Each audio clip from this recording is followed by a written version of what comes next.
Or are you live? Hi there, welcome. Welcome to my evening live.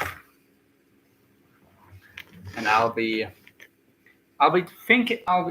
trying to spool this Saragosa 6K right here. I don't have the right line that I would want to put on here. So let's see.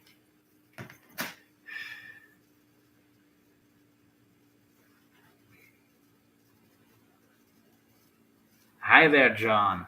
So yeah, I'll try to spool the Saragosa. I don't have the line I want to. I have some really good line, but it's a 100-pound line, and 100-pound line for this reel. It's kind of ridiculous.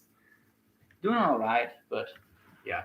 So it's 100 pound. It will still work, and I would like to have another reel that I can use. And it's gonna be a bit before I get new lines. So let's see. This right here we're not gonna use because this is 500-pound braid. That would be actually ridiculous. Put on that reel. So where have we got the 100-pound? Gosh, I have much bigger reel than that. Let's have slider line. Okay.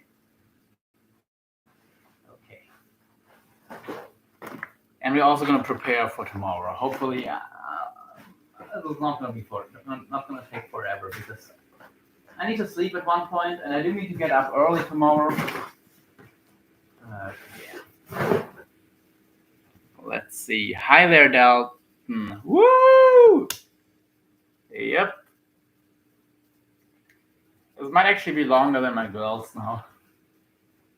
And I do have to comb it up someday soon. But yeah.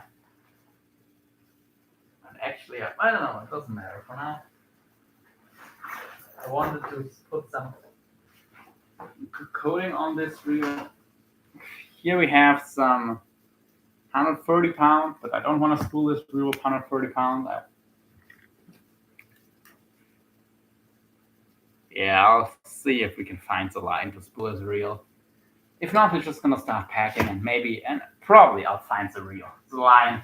I don't even know what I'm saying anymore along the way. That's probably, it looks like that's how it's gonna go. A bunch of different size shrink cubes here. I don't know what the plural of cube is.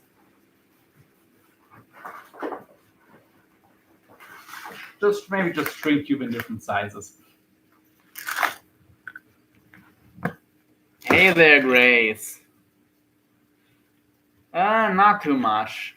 Today was a calm day. I slept a lot, maybe too much because I don't know if I'll be able to sleep tonight. Hopefully I will. Yeah. Okay, I don't see my line anywhere to spool this reel. Here, by the way, is a bag of more than 2 pounds of lead. Just a few sinkers, but they're heavy. Sinkers kinda are. I mean, that's kind of the point, isn't it? And here's a lot of rope to make a lasso from, or actually 2 lassos. And I should probably cut this in half. I have to because it's 20 meters, so like 20. That's a bit over like 22 yards, I think. Something like that. So quite a bit of line, quite a bit of rope. And yeah, not finding the line anywhere. But I've got my lighter. That's good, I think.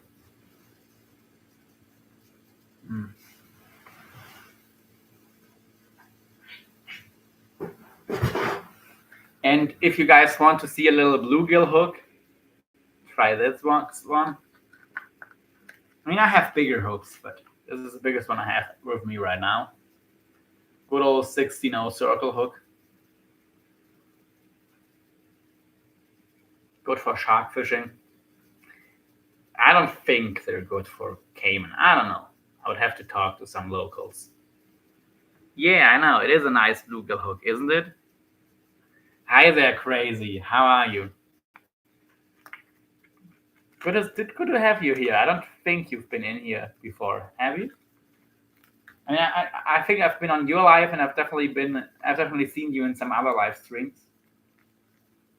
I don't know if you've ever been here. Okay, this is not fishing. Oh, here's a little line cutter and my power bank. Gotta charge that for tomorrow. But yeah, I don't need the bottle today. Another bag. Let's see if our line is in here. And nope, it's not. This is my first time here. I subscribed to you the other day, I believe. Oh, that's cool. I was actually talking to Crazy Life, but yeah, I think that's for you to Dalton. Or is it Dalton or Dalton? Anyway, definitely cool to be here. I just stopped the channel last night. I watched Crappy Man Chicks. Oh, okay. Well, thank you. Yeah, he is a cool guy. And he really has a great community. I definitely like hanging out over there. Okay. Yeah. And yeah, me and Luca always talk, or Lucifer always talk about the caiman fishing. And actually, well, I can show you what my light rod for caiman. This is a light rod, not the heavy one. Voila. 20,000 size reel, or big strong popping rod. Like this rod, it probably needs like 40 pounds to even have a significant bend in it, and it's not really. It's gonna. You can probably fish like 60 pounds of drag on this thing, and it's still not gonna look like it's about to break. So this is a light rod for caiman. So the rod isn't that much stronger on the big one. I don't know if it's stronger at all, but the reel is a lot bigger. The reel is a 50. It's a 50 wide. I tie jigs myself, but I do have nothing like he does. Okay. Well, that's cool. I've tied my own flies when I was fly fishing, and I only used some sewing thread and some stuff from the dollar store. So all the German version. So yeah, this one here is a big caiman rod to catch that big sucker. And if I hook them on a set line, I'll actually have some redirectors and hook the line up to this reel to get it to the deck and deal with it from somewhere where I have solid ground under my feet. Yeah, for European catfish, maybe this rod here, even though it's already overkill for that. I think for US catfish, it doesn't make sense. It takes a ton out of it, you know? Like, on this reel, you need something like of at least 200 pounds to give you a serious fight. I mean, a 100-pound tuna will do a little bit of something, but not much. So, yeah.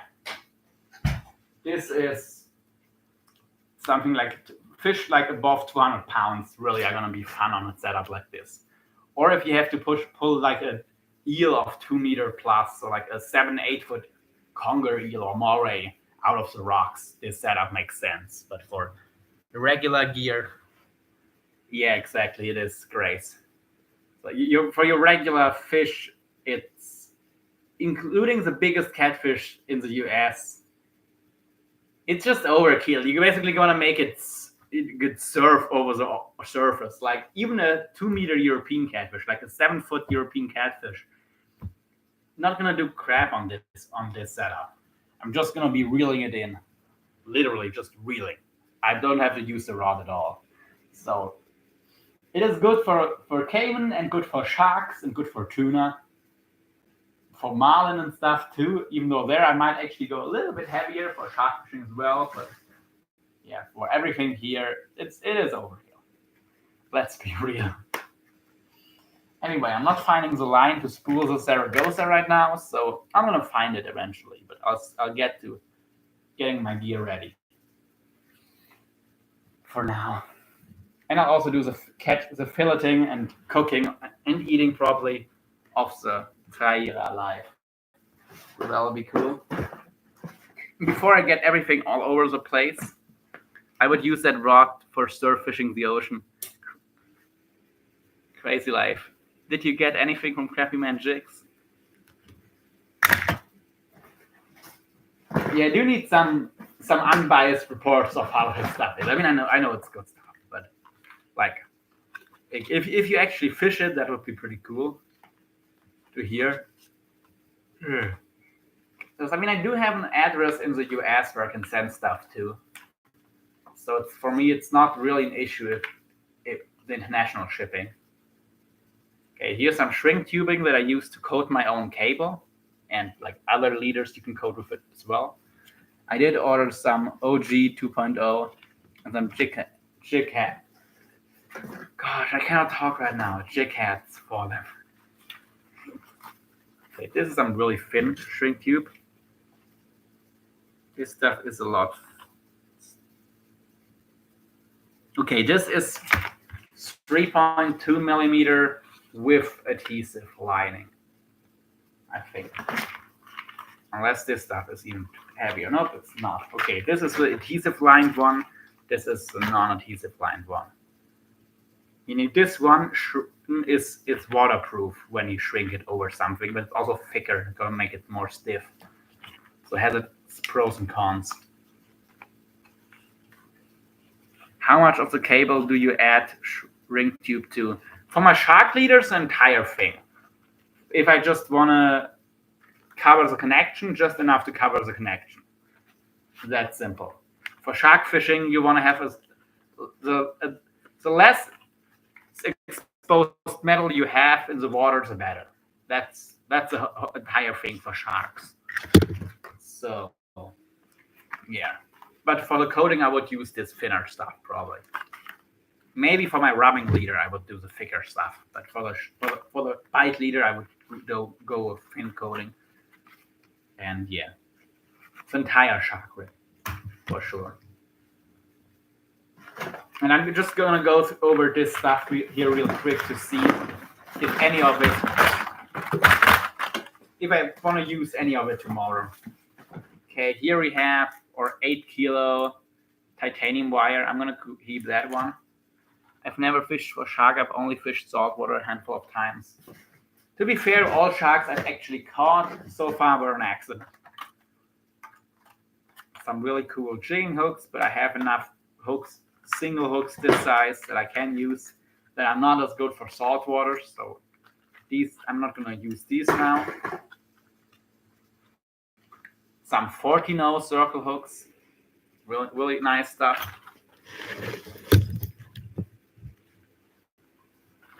And of course, the big old 16-0s.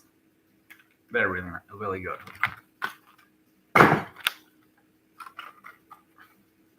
The BKK deep jigging hook, one of the strongest hooks out there, and I really like it. I'm not sponsored or anything, but BKK does some really good hooks. Here we have some 4-0 trebles. And I'm gonna leave them out for now because they could come in handy for some cable lines. And this shrink tubing here as well. For making some cable wind-on leaders, I'm gonna add a little piece of this. I could also use also thinner one. No. I'm gonna use a piece of that here. Mono 1.17 millimeters. No, I don't know. And in pounds, this one would be 160 pound mono. Hey there, woo! Hi, bro. I got stuff tore up all over my shop floor, so I'm going to be figuring out how to put that back together before I get my butt handed to me while I hang out and listen. All good, man. All good. I feel you. I also gotta try to take care of stuff. Some circle hooks. By the way, While you're in here, Lucifer, do you think circle hooks are gonna work on caiman, or if they are a bad idea? Of course, it would be cool to hook them in the corner of the mouth. Also, especially if I leave the line out for several days, like a set line. But then again, if it doesn't work, it doesn't work, and I don't want to waste my time. But it would be something maybe to try. I don't know. I think it's a what I'm thinking is they have such tough mouths. They're not like fish came. They're reptiles. They have a lot tougher skin. So I don't know if something would even penetrate their mouth if it's like in the corner of the mouth or something like that. I don't know. Who knows?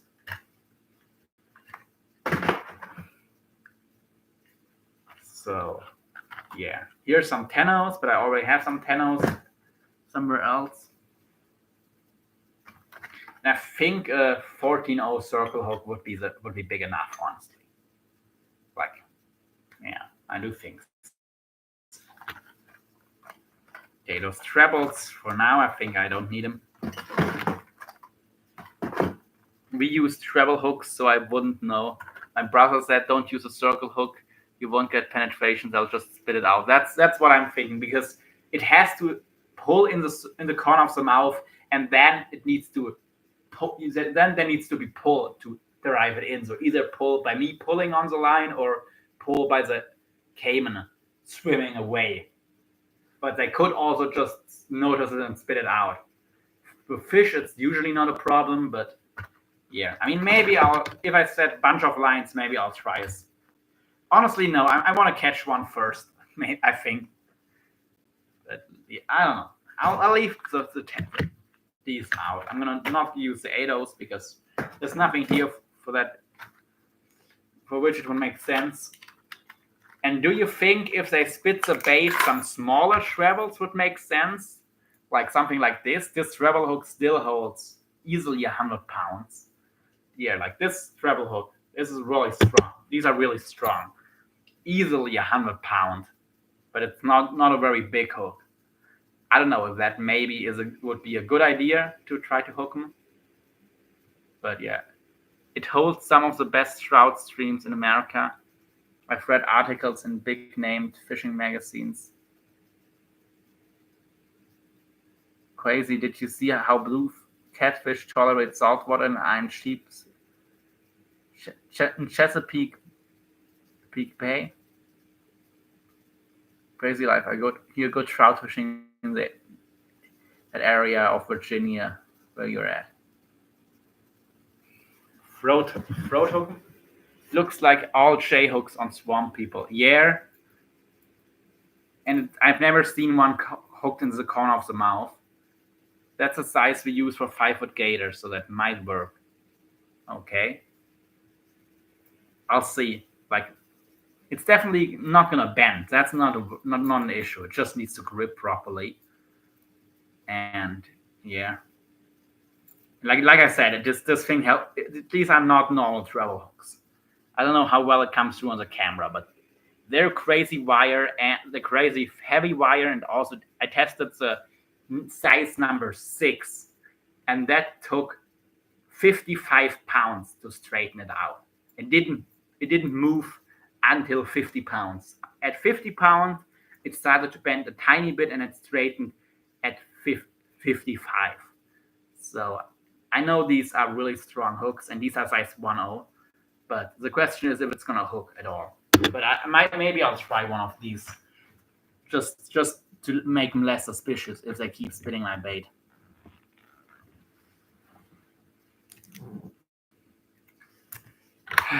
John, we use saltwater J hooks if we use them. Yeah, like those.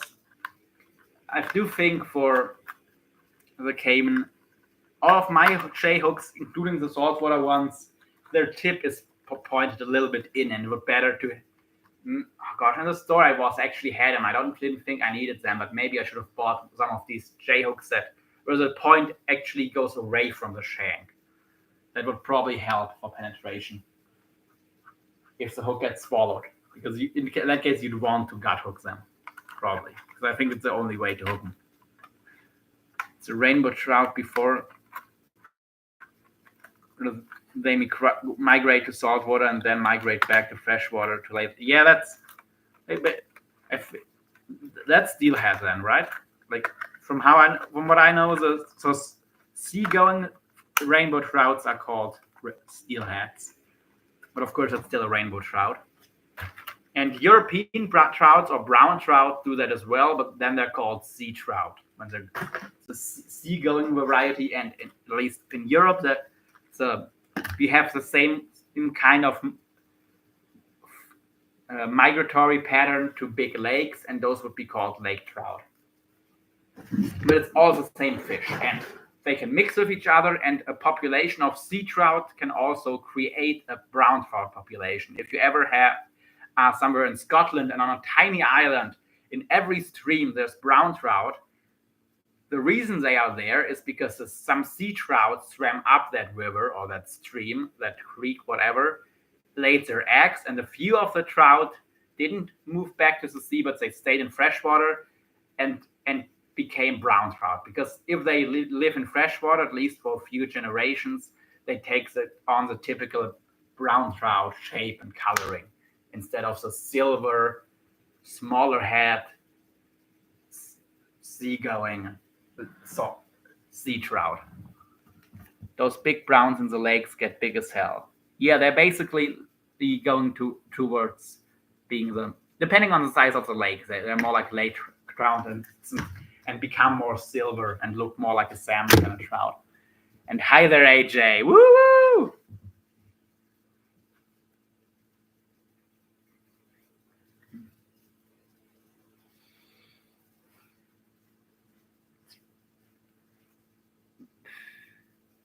Rainbow trout before, and then they might go to saltwater.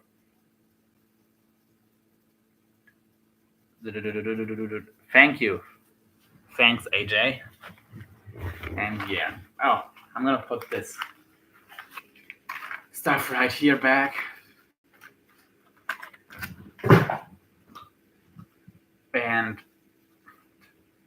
actually, are you in here, Lucifer? Okay. Caller, hi there.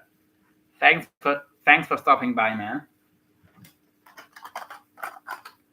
So yeah, these hooks definitely are the real deal. I wish I had some hooks with completely straight points, or even the points going away from the shank. That would, for what I'm doing here, probably be the best. I've seen them in South Holston Lake get 15 pounds, some bigger. I mean, they can get up to something like 80 pounds, I think. Let me check. Probably the seagull variety get the biggest, but I know they get at least to 50 pounds. Brown trout or European trout. They're brown trout, sea trout, lake trout. The sea trout gets the biggest usually, but the lake trout also get really big. The river brown trout, they stay a bit smaller, but they still get pretty huge. They get to 3 feet. And the seagull varieties can get to 4 feet or above.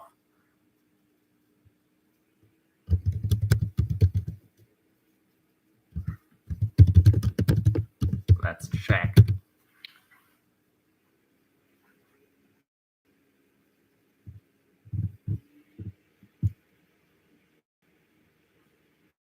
Okay, spearfishing record. I don't really care if it's spearfishing,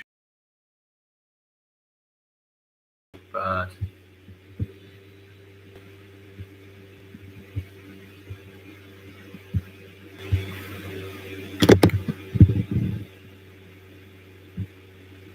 okay, that's the dang. Okay, okay. No, that's not a really big one.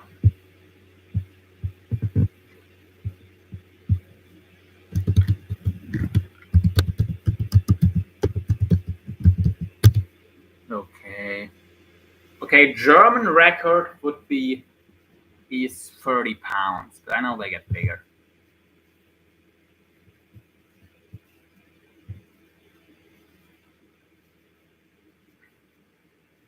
And there definitely isn't. Germany isn't. Yeah, they get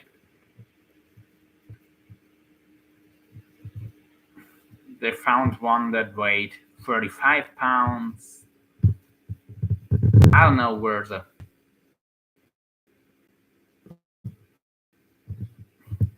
Hey, let's check for the lake trout. It's the same as a brown trout, just one that lives in a lake. Yeah. It's bigger than the freaking sea trout. That makes no sense. I know the sea trout get bigger, but yeah. This one would be 40 pounds. Or a little bit above. It says it in kilos, so.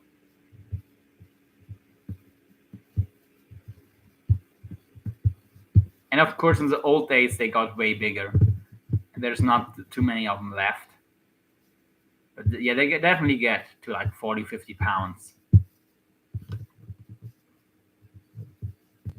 55 pounds, the biggest in Germany. Or is it just for a lake? No. Yeah.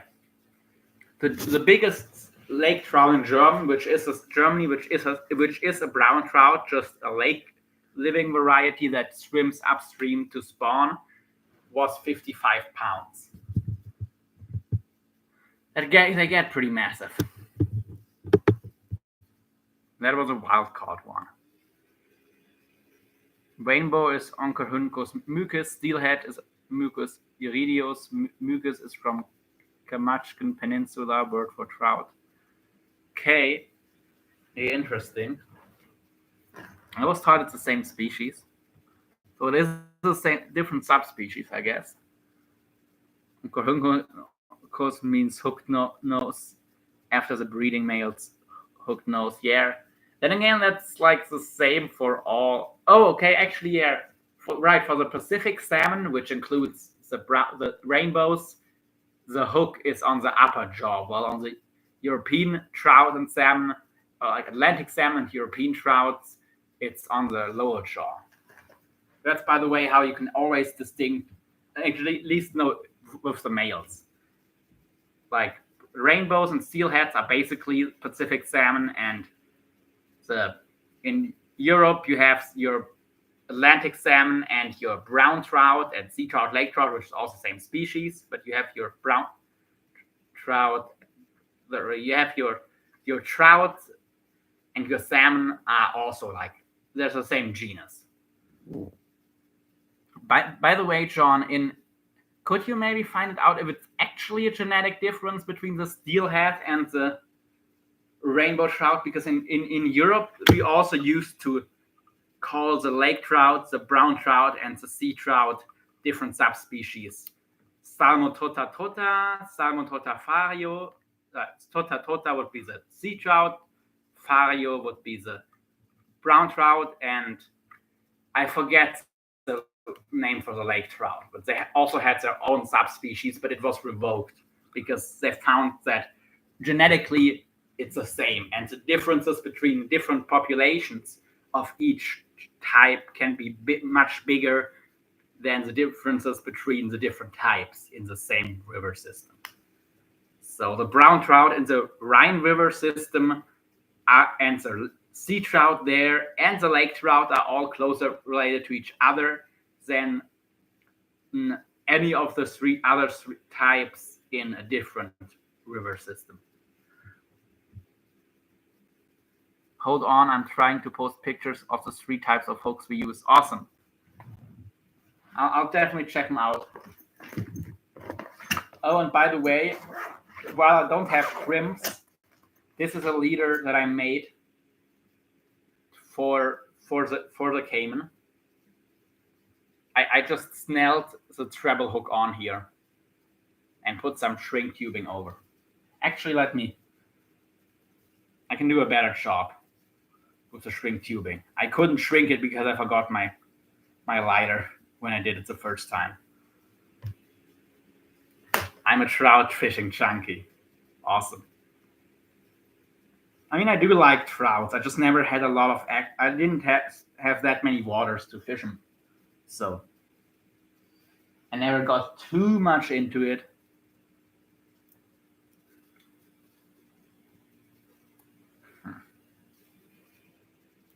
Okay, maybe I'll do that later when I have everything ready. Or actually, I can. I don't know. No, I need a knife. Oh, here's a knife. Okay, good. Good. Let's cut this piece of shrink tubing off of here.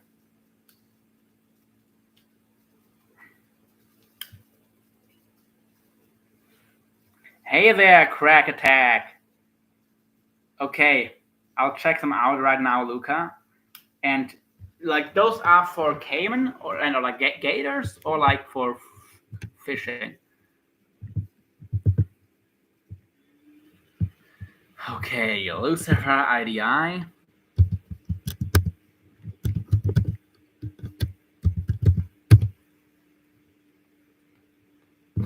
Yes.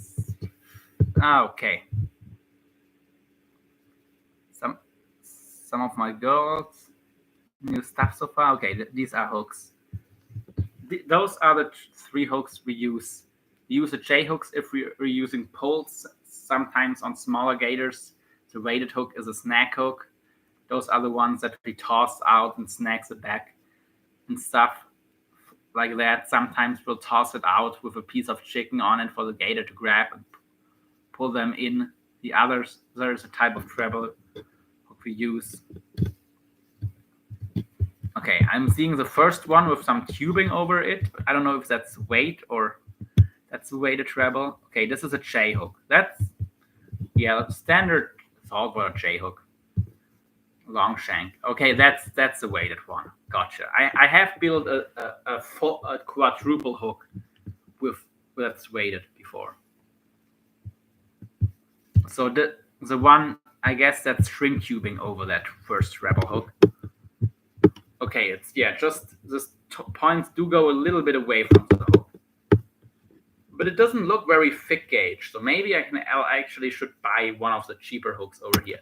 Hi there, Phoenix Princess. Coming to say hi. I'm coming in to say good night, and I hope you have a great weekend. You too. You're happy to stay, but if you want to go to bed, then go to bed. Gators, but I'm thinking the same hook. Yeah. Steelhead is a subspecies of the Rocky Mountain trout, rainbow trout. Okay. Gotcha. Those are the smallest ones. So this hook right here, it still has the points slightly turned in. It's not perfectly straight, and it doesn't go away from the shank, unfortunately. And my other trebles that I have here, which are really good trebles, but they have the points being rounded. They are rounded in towards the shank. So yeah, I don't know which type is better. None of them have completely straight points or the point going away from the hook shank, which I think would be the best. Which line? This line here? I don't know. It's like 300-pound cable, I think.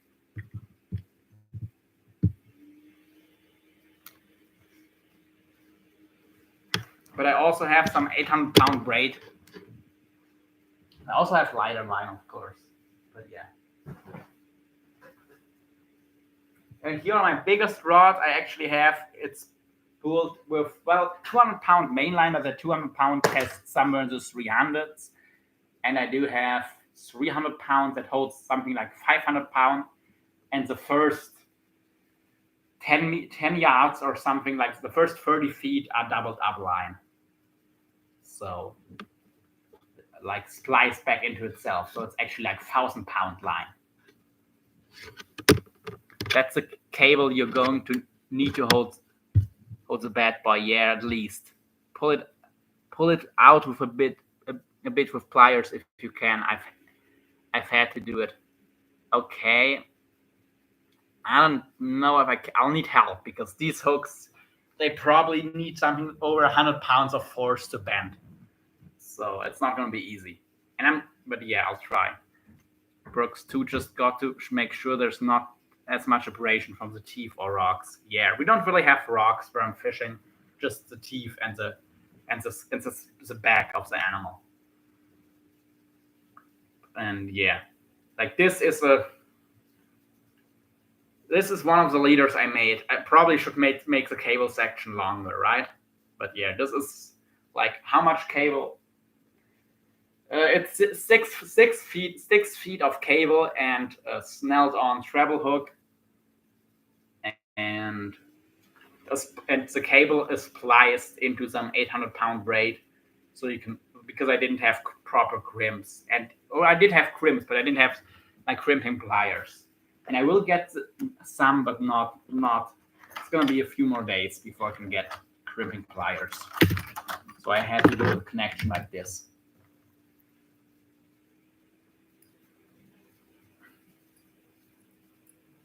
Anyway.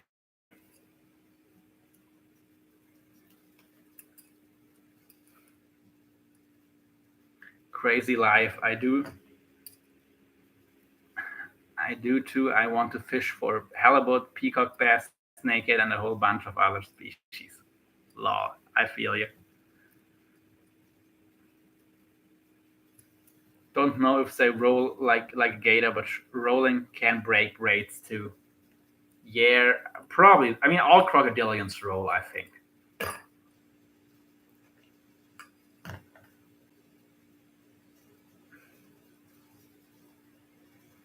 Like they all use the same method to tear pieces of meat off. So why wouldn't they do it on the line? Eels do it as well. They just usually don't really have enough strength to break something with rolling. Looks good to me. You should be good with that. Okay.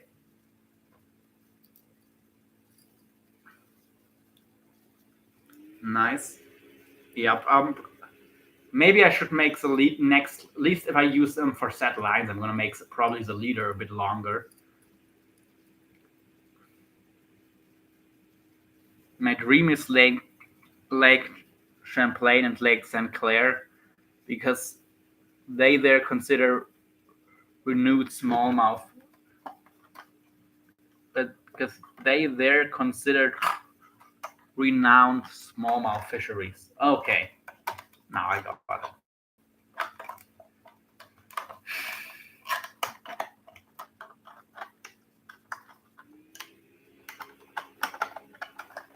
Yeah.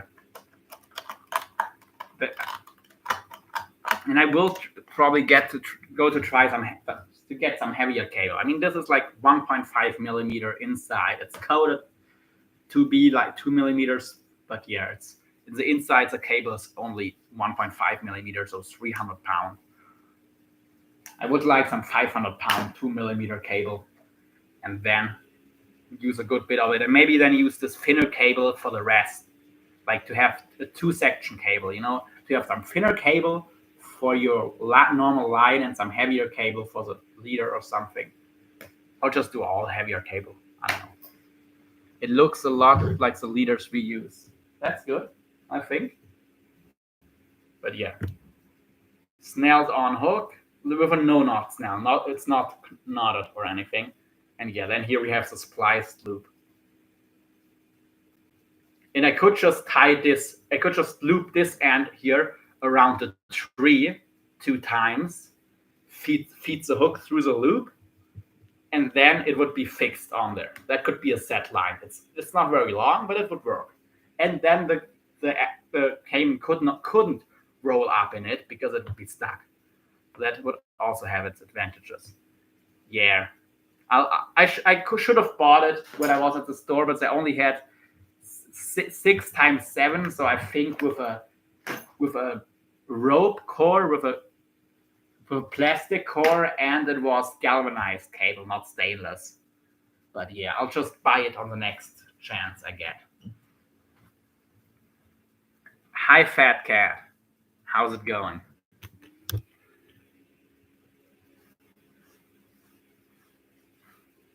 Love sprung a 3-inch tube and 8-pound line on this 7.3 medium spinning rod, and crack Take it, I've caught some big smallies like that. Then I'd throw small 2.8 swim bait, then Old Faithful, then the Netherrick. Gotcha. Here, that's how we set our lines. You don't want to give them too much line to fight. Yeah. So yeah, rigs like this for set lines would work well. But maybe actually no. What I would do, what I'm gonna do is this rig is already set for like being fished in a similar way. So you can rig this either to your main line on your rod or to your tree and have it looped on there. And then where the finish of my splice, you need to keep this end of your hollow core braid fixed. I left a long tag end so I can tie a brake line onto this, or I can tie it to a leaf of a tree, and this is just gonna rip off real easy, gives the caiman a bit more line to play with, and then he gets a resistance. And that would also mean he's not going to get the full resistance right away. I could also make this piece longer, of course, this here. So I think that would be a good way to do it. How do you cut that? Side cutters? But I do need some bigger side cutters, actually. Because it was a pain, because the ones I now have are pretty small, and it was a pain to cut. Still possible, but it was a pain. Bolt cutters. Bolt cutters are for cutting hooks, not for cutting cables. And you also have cable cutters. But okay, I'm getting too sidetracked. Okay, here's all of my travel hooks that I'm gonna bring. Let me add to the others. Okay, I'm not gonna bring these tomorrow, or maybe I will. Because maybe in the shade, I will go into the shade if the fish aren't biting and build some leaders, some rigs. That would actually work well. I do like that idea. And yeah, having this surf of the splice on the cable leaders and using it to tie it off, I think that's a pretty good idea. I think you got a great idea on how we rig gator lines here. Well, I don't know too much, honestly. I mean, I know the idea of having it above the water with the chicken, and having just some heavy lines, but yeah, I do. This is 100% my own spin, and it's born out of necessity, but it should work. Should work. No, I don't have my big cable here either. And I still don't know where my 100-pound braid is. Gosh dang it. But anyway. Okay, so this is coming with me. Rice eels from Southeast Asia are now invasive in Florida. Rice eels. Okay, I know they're definitely not eels, but let me check what kind of fish they actually are. And what family they belong to.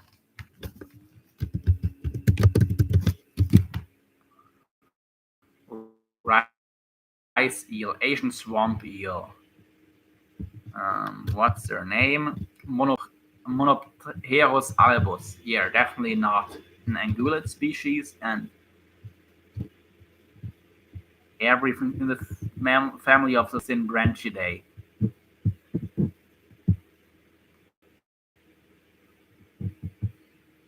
They do look a little bit like some mottled eels, also Indonesian eels.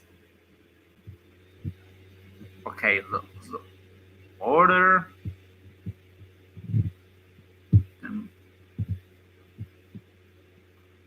Synbranchidae are swamp eels, eel-like fishes of the tropics and subtropics.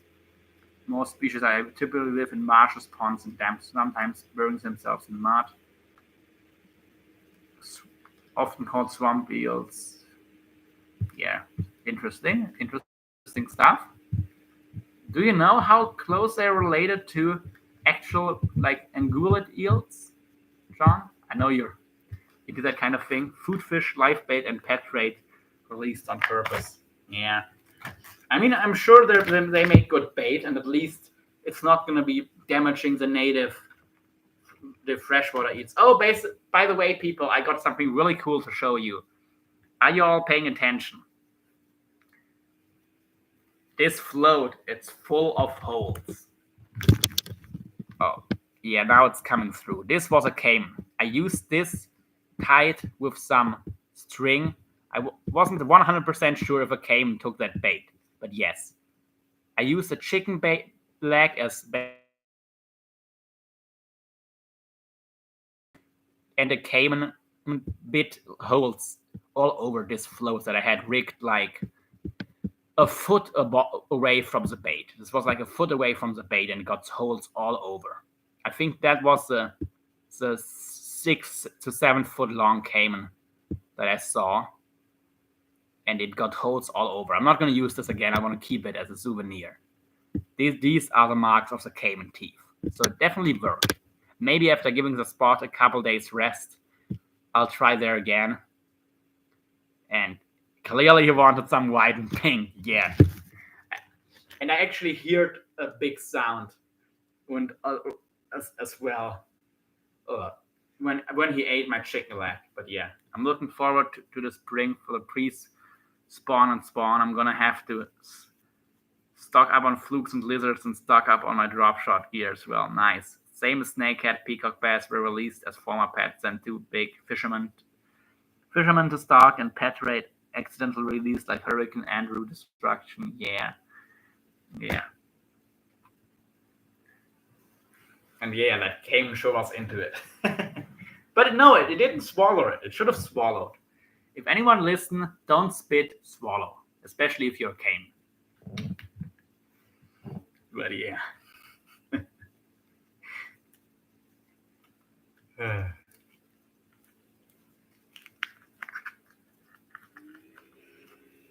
Oh man. Actually, here is a popping cork. If I find my maybe I'm gonna rig this. I could rig it with some titanium, but I think I'm gonna rig it just with some cable because it's cheaper. And yeah, this popping cork is already pre-weighted, so you can put the bait right under it and pop it. It's not a slip float, it's like a pre-weighted float, but you can pop it. It has a flat surface and it makes a big pop, and you have your bait under there, which works really well here. Well, I don't know if what a slip float is, honestly. So maybe it is the same thing. Couldn't tell you. Oh, here we got our cable. Yeah. Let's get 3/0 hook. I think these are gonna be perfect. And shall we do 30 pound? I think we shall. It's gonna be good to have it be a weak point. This 30-pound cable should still hold for anything. And it's a bit softer.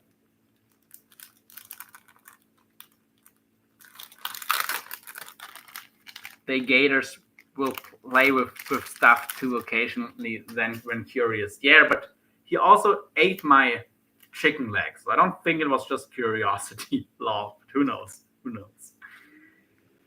Yeah, this cable should be enough. And where's the crimps for this cable? If we don't get the crimps, we're gonna have an issue. But actually, no, I think I can fit this in some other crimps I definitely have. Let's do like a 2-foot leader. I'll give it one a little bit more.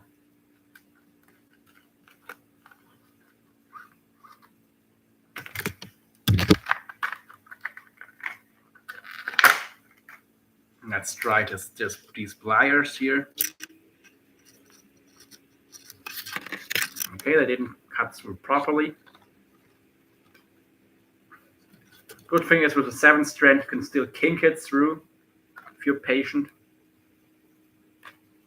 Okay, it's through. The gators will play with, yeah. Okay, already read that message. Let's get our 3-0 hook out. Crazy, it might best like movements in bait. I should have waited before I cut the cable. Okay, I know now for the next time. I'm probably gonna do 2 liters like this. Actually, I'm just gonna leave the tag a little bit longer. And now we're just gonna you've just fed the cable through the eye of the hook.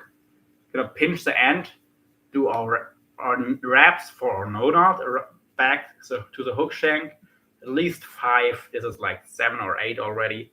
More than plenty. Go back through the eye.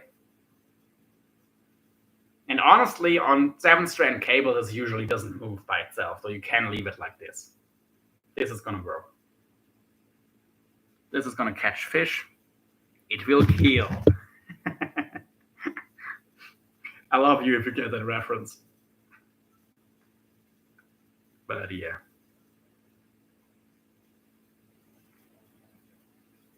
Pull it real tight. And again, on 7 strand cable, this you don't need any surf, honestly. It will work just like it is. But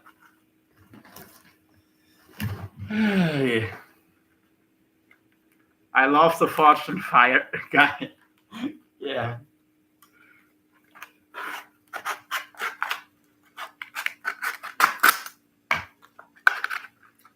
All right, let's see if these cutters here do better. They should. Yeah. Not through on the first try, but I felt it. Yeah. This is through. And I have some special hook sleeves, or actually they're like anti-tangle sleeve on the carp, guys. He's so serious. It will kill. Yeah, I know. It is fun stuff. All right, let's do our surf. But honestly, like I said, it's not necessary in this cable. And you can also just do a drop of super glue. That will definitely keep it in place.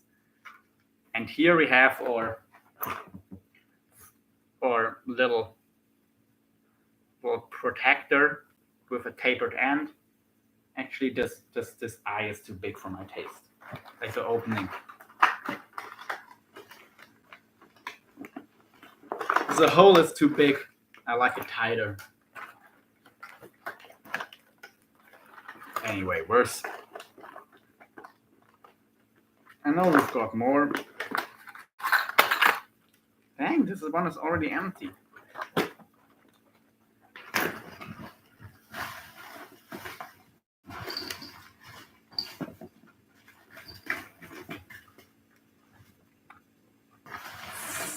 Simbranchidae is pronounced Simbranchidae. Simbranchidae.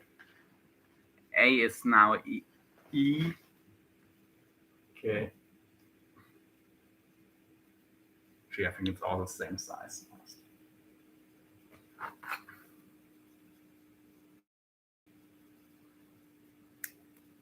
Yeah, this is definitely going to work.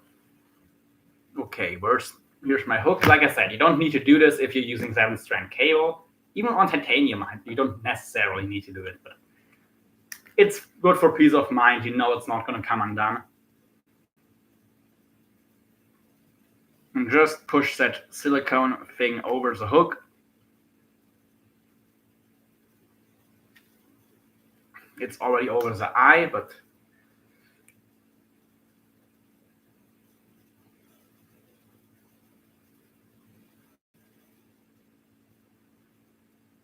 okay, it's over half of the wraps.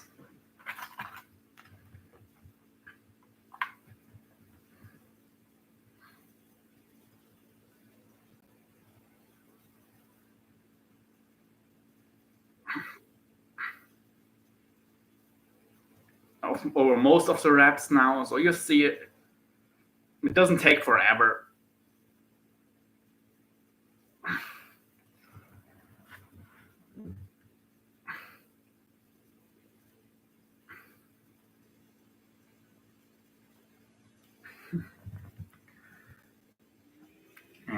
Yeah.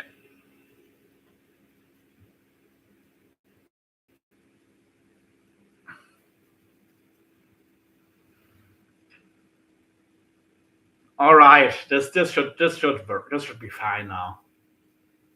It does turn a little bit better like this for some reason. So I do prefer doing it just for that reason. Yeah, that is definitely fixed on here. Crazy, they are cannibals here in Louisiana too. Still, okay. Probably also down there where you're at, right? Like I don't know, maybe not, but I would guess that Cajun country is where it would be most likely to happen. With what you told me about how long it was separated from the rest of the area, like from the rest of the U.S. I mean, what did you say? Like 300 years, there wasn't really contact to the outside world. Oh, you're talking about bass. Okay. Oops. Yeah, fish are often cannibals. For sure.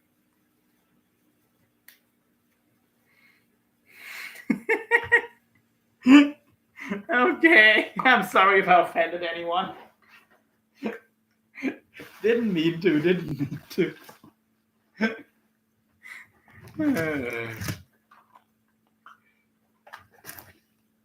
I'd catch one on a T-rig and telling it in be around 14 inches and it looks like Jaws.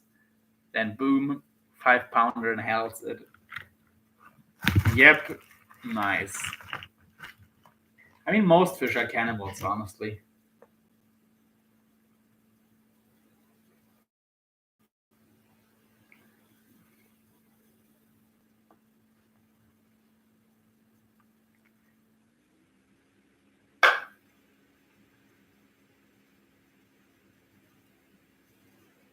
Okay, I'm just flattening out my crimp a little bit so the two cables cannot cross each other.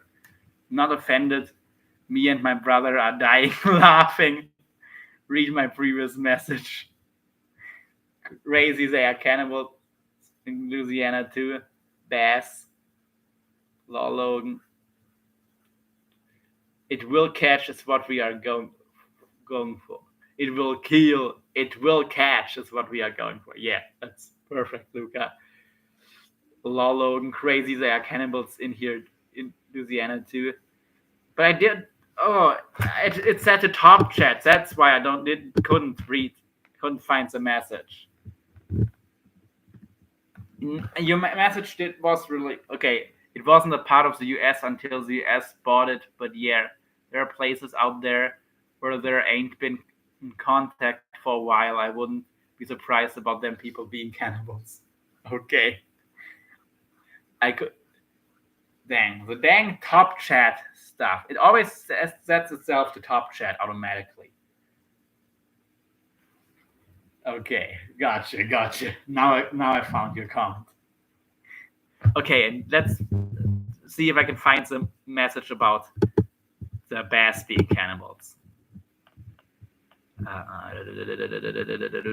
might crazy. It might best like movement in bay adrenaline. No, not right now. Okay. Anyway. anyway. Some laughs are good. And by the way, a no knot in cable, it's aside from a splice to some hollow core braid, it is the best connection. It's like at least the strongest connection. Actually, let me pinch this end off. With these cutters are good, at least for the fin cable, they work really well. Better than my side cutters. And now the float. I also don't have crimping pliers, people. So we'll have to do without crimping pliers as well. But yeah.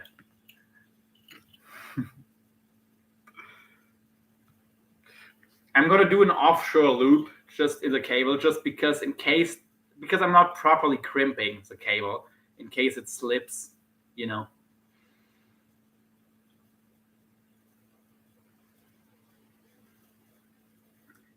This offshore loop will still. Uh, you can still land most fish just with this, even if your crimp were to slip. Most, yeah, you can catch most fish. Definitely not all, but most. Give it a couple twists to take care of the tag end.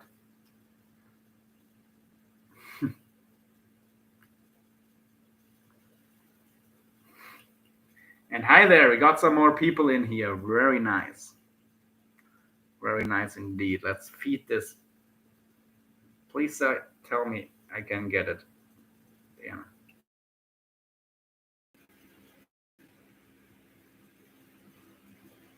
Okay, so we're gonna crimp. The way we're gonna crimp this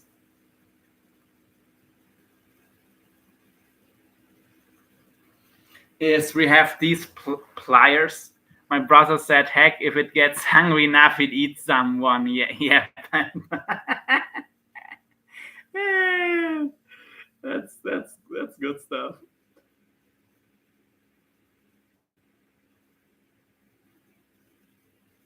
Okay, let's position.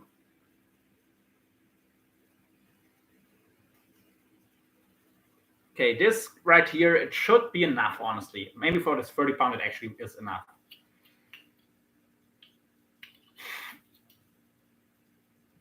Okay. This has given us a crimp on the entire length. I don't know if I should still give it some crimp points with the cutting edge. Honestly, this here, I think it's dull enough. I'll give this a few small pinches.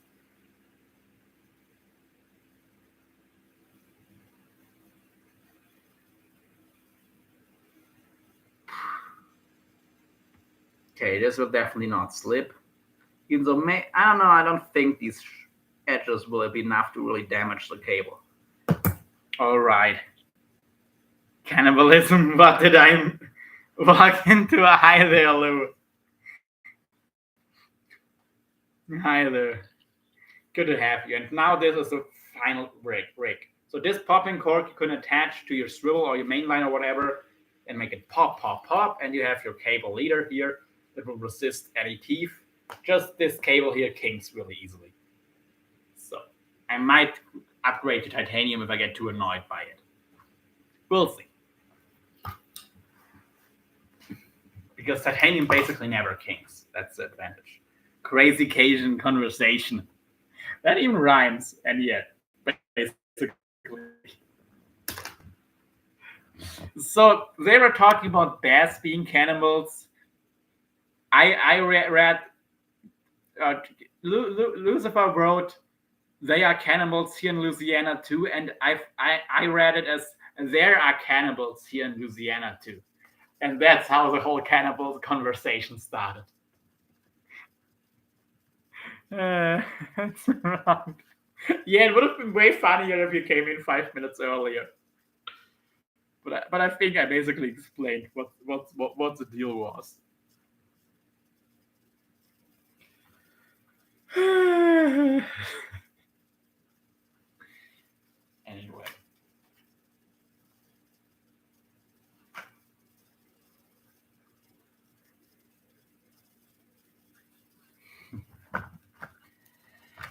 All right.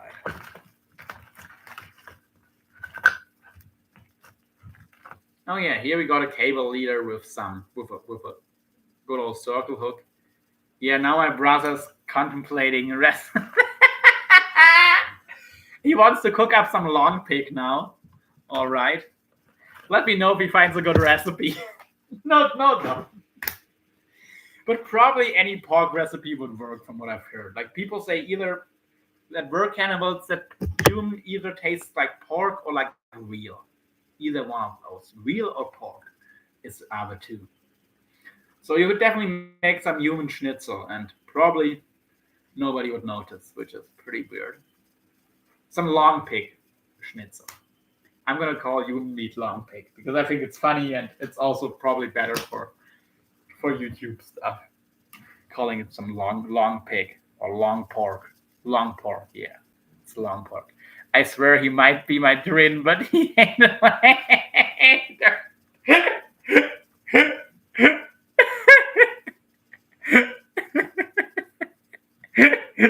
He wants the silver for the of the livermore.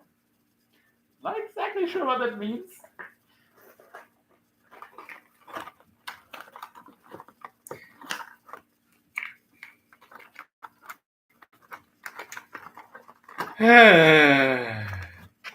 Gosh. This is a fun live stream. It sure is fun. Let's see. It puts the lotion on the skin. Silver for liver. Okay. Now I'm even more confused, to be honest. But that's all right.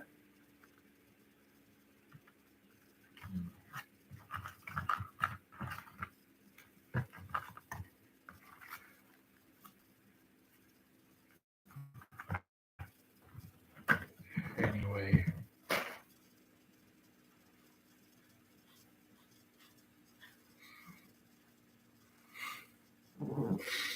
I love all of you crazy people.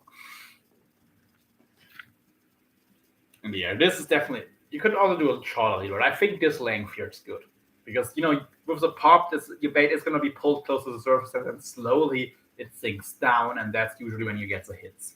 Sometimes they also hit when you're even just reeling in, and they can be real aggressive. But yeah, I think the 30-pound cable it is better because it's softer, and if I really get stuck, this will still break, but it's not going to break on a fish. There's no fish here that's going to break this cable. So I think this is perfect. It's also weaker than my main line. So in the worst case, it breaks, but it's not going to break on a fish. What's the fool told me, since I'm the closest one to him, I'd be the first one.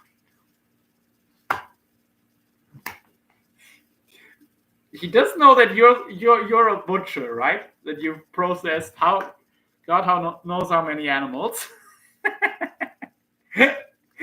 So maybe he's gonna be careful.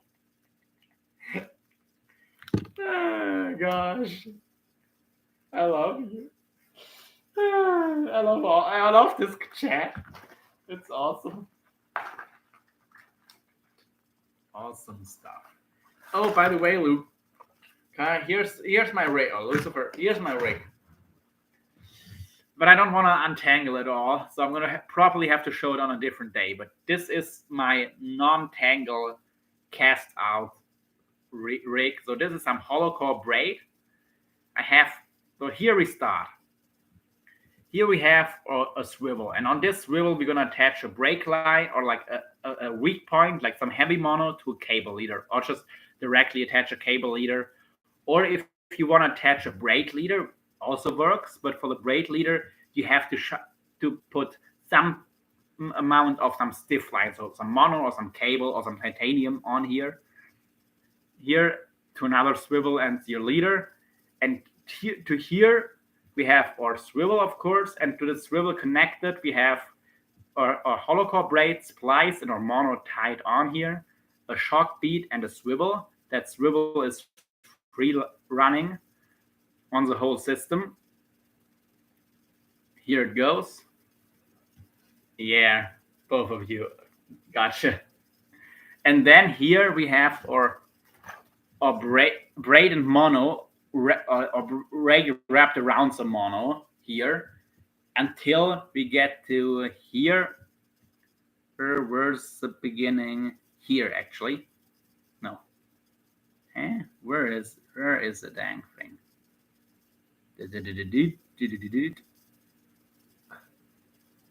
Okay, here I think.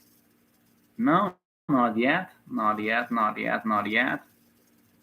Okay, let's play. Okay, here we go. Here we go. Here we have where a braid mono then enters the hollow core braid. The splice in the hollow to the swivel ends, and we go with the hollow to the mono into the hollow core. Mono into the hollow, mono into the hollow, and then our mono just goes and goes and goes till it stops. Here it's the mono stops, and the mono actually here I poked it out. Here we have a tapered end of the mono that I inserted into the braid, and that stiffens up the first area of the braid and prevents casts. It's not a big deal casting a conventional. You rarely get tangles. But on a spinning reel, you do get some tangles if you're casting out braid, and this almost completely prevents this. So it is good stuff. Well, the rig he's gonna give the lockjaw gator. Well, this one actually is. This one I use for conger eels and stuff. But yeah.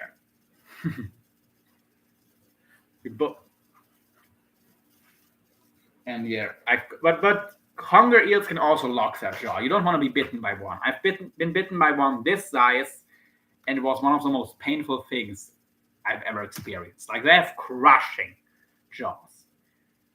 A big one is going to tear your hand off if it wants to. Easily.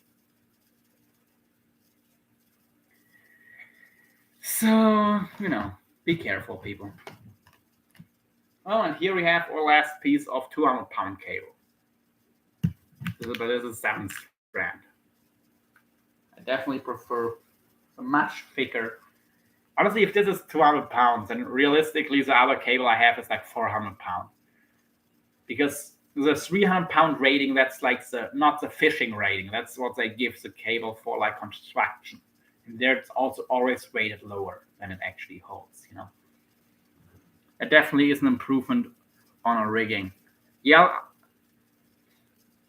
I mean, once I get my business set up, definitely I'll send you some of these rigs over. And honestly, if I just build them not with these swivel that are like, how much? Like $4 a piece, $4 to $5 a piece, but with some cheaper swivels, they're also not going to be expensive for me. So it's just going to take some time. So I can do a live while I'm building them and send you some over. And the shipping is not going to be much. So I can send you them for free. No worries, man. Because I can send a couple of these rigs over for like $3 to $5 shipping.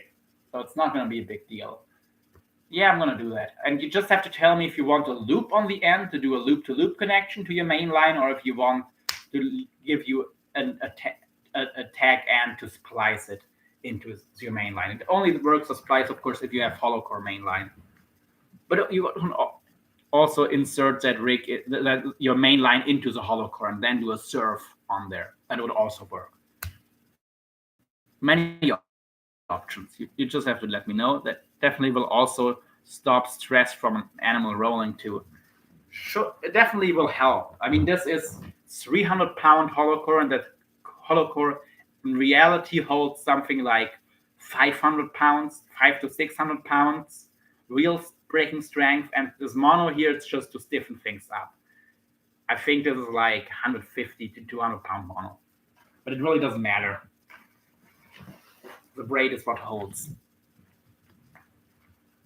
Loop to loop would be more versatile. Yeah, it is also thicker. That's why I don't use it, because this will be in your guides, maybe even on your reel. That's why I don't like loop to loop. It casts better if you splice it on. I have hollow core braid on my reel, so those hollow core splice takes me 30 seconds to do. But if you don't, then probably a loop is the best way. And of course, I have my special kind of loops that are impossible to open here too. This is a spliced loop, and I can pull on this. And this loop does not open, even though it is spliced. A trick of mine, and I've never seen anybody else do this. Well, this is a trick of how I do spliced loops. You can pull on this; it's never going to open. This is how I would do the loops on your leaders. So yeah, thank you. It is something I just came up with. I was just playing around with some line and I noticed that, oh, this doesn't open in any direction. That's cool. And I went with, and now I found a way to actually use it. To finish off loops on some pre-made leaders. And I might do my heavy-duty cable rigs all like this. Snell to the hook and not crimped, but spliced into some heavy hollow core. Because you have your loop that you can loop on, it makes it much more versatile because I can just feed this loop through my swivel and loop it through, and it's going to hold. It's never going to come undone. So I do like that quite a bit. So what I normally would do is I would crimp on a swivel or a solid ring and then do a split ring to my swivel on my leader because I don't like snap swivels because I've lost way too many stuff, too much gear and a couple of fish because snap swivels were opening. So I only do solid ring to swivel or solid ring to split ring to split ring or solid ring, split ring, swivel, split ring, swivel. I only use split rings for the connection, not snap swivels. There is one kind of snap swivel I do use, and I will show it when I find it. But on the heavy gear, I only do the split ring stuff. Anyway, for the normal leaders, I will probably still do crimps because this cable section here, this braid section can cause cables because it's not stiff. But for a leader like this, or like for some trolling leaders, this is definitely the way to go. And yeah, not opening, can easily just loop it on. I like it. I like it a lot.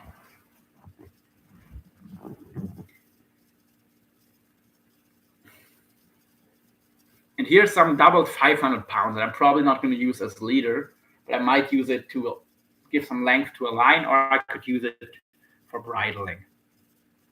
On the other hand, the knot is going to be pretty bulky on here, so I'm probably just going to use the non-doubled up 500. So, and while you're in here, Lucifer, my girl will be using that for everything. I believe it. So yeah, I'm definitely going to send them to you, and with shipping being pretty cheap, I could make those for you in the future too, and you just have to pay the material costs. And I buy the materials in large quantities. So I could get them to you if you want more of them, also to pretty good prices. If you don't want high quality swivels, that's really the expensive stuff. They're going to be maximum $5 per liter. If I use cheap components. Yeah, something like, maybe I have to check with how much time it takes to build them, but something around $5 a liter, maybe cheaper, maybe a bit more, but something around $5, and maybe with some cheaper components, even less than that. And they do last me usually a whole fishing trip, honestly. I haven't had one that I needed to retire. I've just broken off a couple, but except the ones I broke off, I never had to redo them because they were not usable anymore. So I have some leaders that have fished 2 or 3 trips, and they're still good. Okay, why am I not using my knife? Because I don't know where my knife is.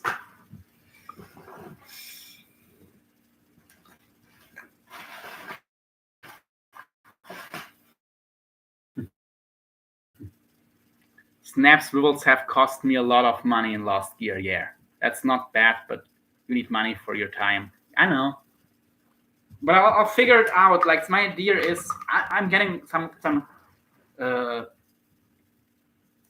tight line hollow core, and I will in the future get all of the lines in military green because I think that's a really good color, like dark green for leaders. It's just, for most fish, it doesn't matter, but sometimes it does matter. And then I think something that looks like an algae is the best. But for now, when I use white line, I have tight line braid coming in, which costs half of what Cortland costs. Cortland is a bit better, I think, but it's doubles of money.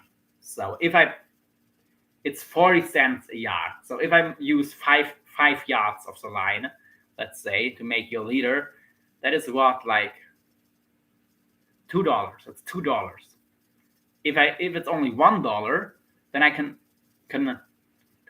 take $1 off. The time I need it's still gonna be the same, but the leader will automatically be a whole dollar cheaper. So with things like that, I can definitely cut down on the cost.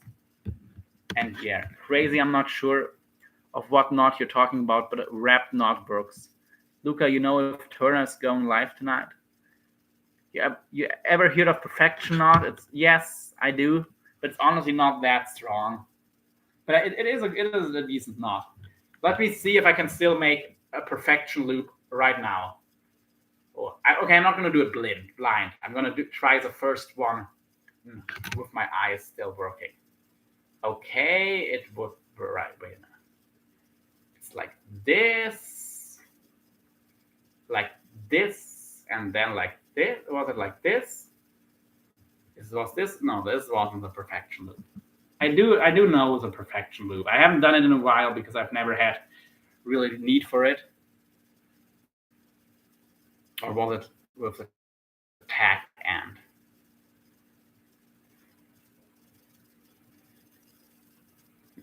Okay, I think it was like this. Yes, perfection loop. Perfection loop done. Now let me try it blind. Okay. Actually, I'm gonna look away so you can know that I'm not looking. Okay.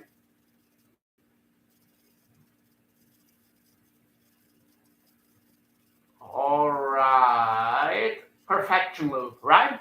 Yep, perfection loop done. I can do the knot without looking.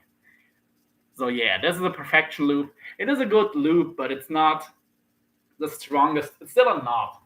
It's not a splice, and it's a bit thinner than other knots. It works well on heavy fly line. I think that's why many fly fishermen use it. And it does still work in titanium leader as well. But honestly, there's other knots that are like a 4-wrap clinch is stronger, and a splice is even stronger. And a no knot is also stronger. Yeah, it's a perfection loop. That's what I was told by my mentor for fly fishing. It definitely works. Yeah. Let me undo the other perfection loop here. I do like one thing. That the same thing I like about the pal stick, which is a really similar knot. You can undo it pretty easily. Maybe that's also why fly fishermen like it, because you can break this end off here, or not break it off, but you can break it down, and then you can easily undo your loop. So what you do to make your perfection loop, you're gonna loop around once, loop behind it twice, and then with your tack end go in between those two loops, and then you're gonna go through the loop facing you and pull the loop behind it through, and then you're just gonna pull that thing tight. That's the perfection loop. And one cool thing about it is that here you see that those two ends, here you can just push them down and create some slack line to pull all the rest through and undo your knot. That's pretty nice. So yeah, you made that look so easy. Thanks. It was one of the more tricky knots for me to learn at first, and I had almost forgotten how to do it, but I am pretty good with knots. That's why I think making leaders will be a good business for me. Like a leader like this. This leader actually has no knots at all. This isn't a knot. This is a no knot snell. This is cable. This is spliced, and this is a special spliced loop. So yeah. And okay, let me try to do a perfection loop fast. And we are ready to go. So yeah, it's not a difficult knot once you know how to do it.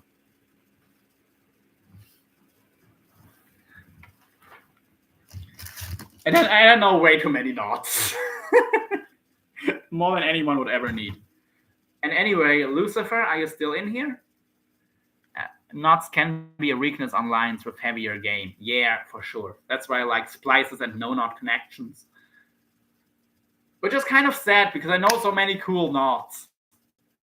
But yeah. So actually, well, okay. Or I'm gonna I'm gonna do a bigger loop here real quick, and I'm gonna be the chicken leg. My hand is gonna be the chicken leg. So you can tell me if you think this braid will be good for bridling, because I think this 500 pounds, it's a good thickness. It's just the same strength as my 300 pounds, so knot tying is a good skill to have. Yeah. So this is a big loop here, and how I would do the chicken,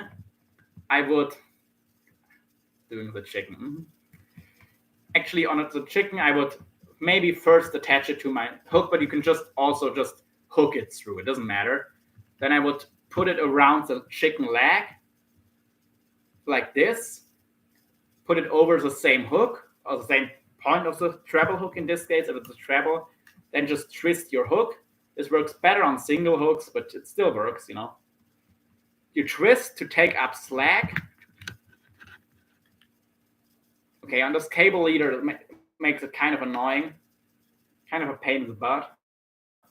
But once this slack is completely taken up, you go through again and hook it through. And now actually we can take up more slack, and now it's tied. So this is how the hook would be attached. And you can still put some like a piece of rubber over this hook to keep it from getting undone. And this is the thickness of the braid. Do you think this is going to be too thin for the chicken leg, or do you think this is going to be fine without cutting anything off? Because I mean, this is 500-pound braid. This is never gonna come undone. I'm just worrying if this would maybe be damaging to the chicken. But I definitely wouldn't tie it so tight that it's gonna cut off circulation. Just a little bit, teeny tiny bit of slack. And I mean, this is not cutting off circulation on my hand right now. So that's what I would do. That's how I would attach my chicken for a cane. I know how that sounds, but yeah. So anyway.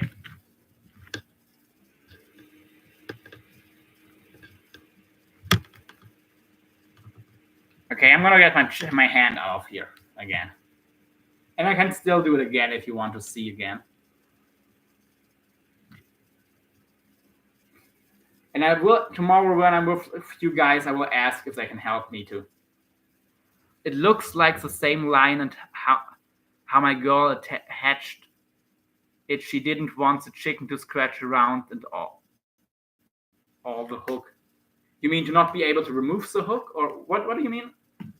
So this is a technique she uses. So not just a zip tie.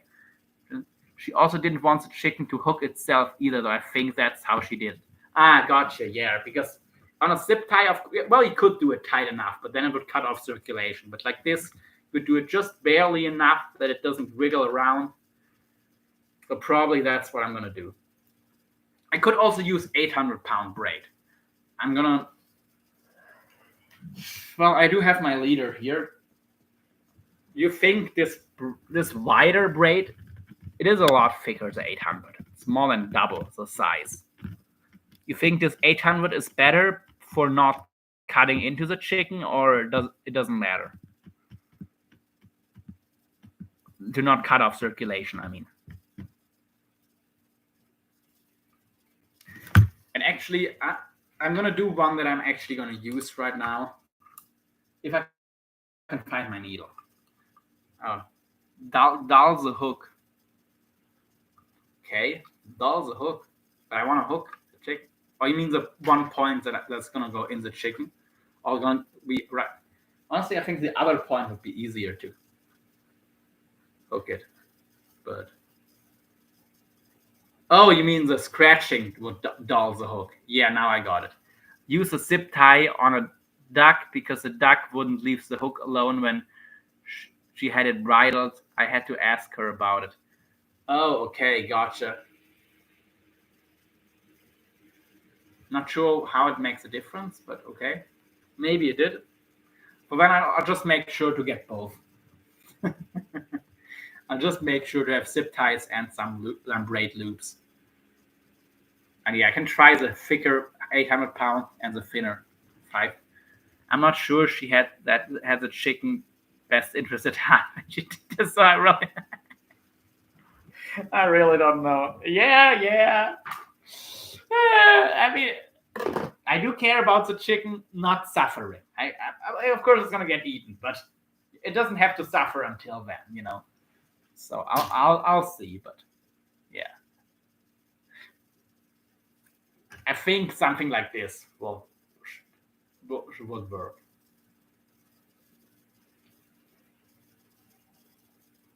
I mean, it's already double. Yeah, this is gonna be and bridal over something more realistic. It would be something like this.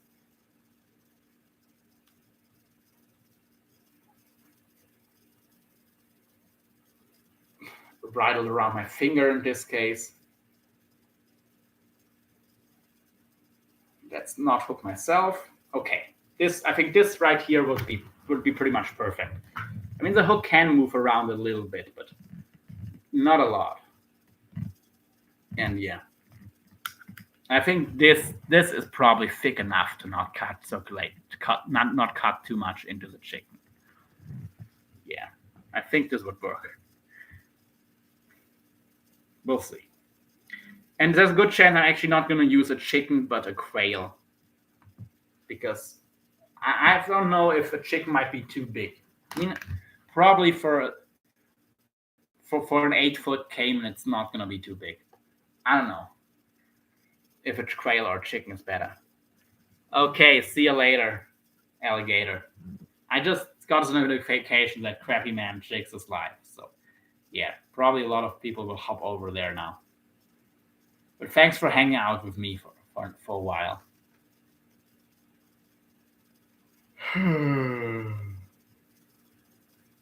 Actually, let me leave Turner a like real quick. Oh, true. She said it was important to her that neither animal suffered, and the duck apparently kept picking at the braided line around his legs, so she used a zip tie. Yeah, gotcha. That makes a lot of sense. So I'm gonna make sure that I definitely have zip ties at hands. She just said she said just know that the chicken is going to throw a fit. I can't blame it. Whatever you use is probably going to throw a fit. Yeah, probably. Like I said, you can't really blame it, can you? Gosh. I mean, at least the animals are used to being in cages. I mean, that's not good, of course, but yeah.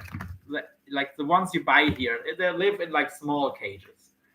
But still, they're not gonna be amused by the whole procedure, I'm sure. It's good that you're here, Luca. Yeah, I think right now you might be. Well, I think there's one other person on here. Anyway.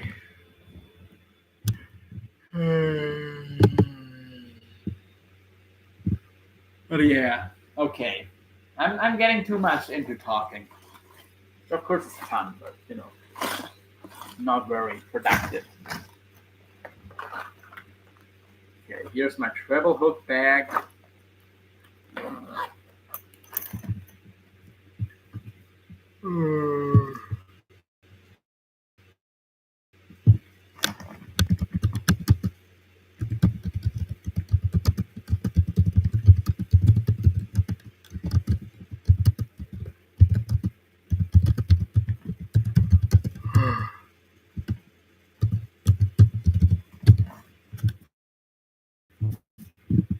Okie dokie.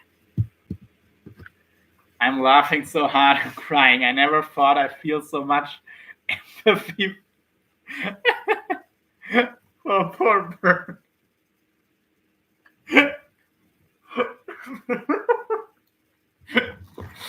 I mean, it is a poor bird. That's why you have empathy, you know?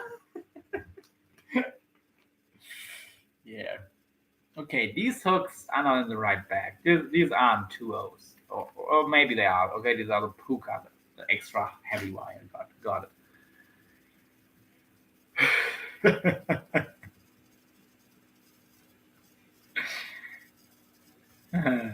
Awesome. Awesome, Luca. Anyway. And yeah, I'm definitely when I get home, I definitely make some leaders like this. My brother just said it's a chicken voodoo she performed on a gator. We would, you should all be wary. I'm scared. But yeah, wasn't it Black Wolf who said that sounds more like a ritual than fishing? That was pretty. He's not wrong, you know. It does sound like a ritual. Oh gosh, I love it. I love it. Oh right, I wanted to do the shrink tube fresh on this one. I'm actually gonna use black shrink tube. What the hell? This is not gonna cause any issues. Because this shrink tube is 4-to-1 shrinking ratio, so clear stuff that I have is 3-to-1. So this is gonna shrink smaller. Anyway, this is gonna be the right size. Yes, sir. All right, let me get it. Let me think about how much I actually need. Not too much. Okay, this is gonna be enough.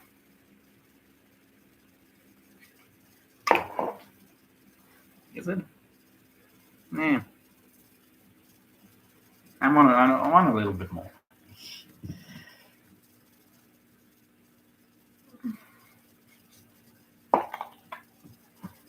All right. I told him if he makes her mad again, he might be the chicken. Well, if you go to Australia, that would actually work on a big old saltwater croc. Of course, I know you have saltwater crocodiles, or like crocodiles in saltwater, let's say. But yeah, the name saltwater croc or Leistenkrokodil in German, and I don't know what the Latin name is. Crocodilus something. Maybe if John is in here, he can tell us what's a scientific name for the Australian saltwater crocs. Yeah, Blackfoot said it was a ritual. And I mean, I cannot really blame him. It does kind of sound like it, but yeah.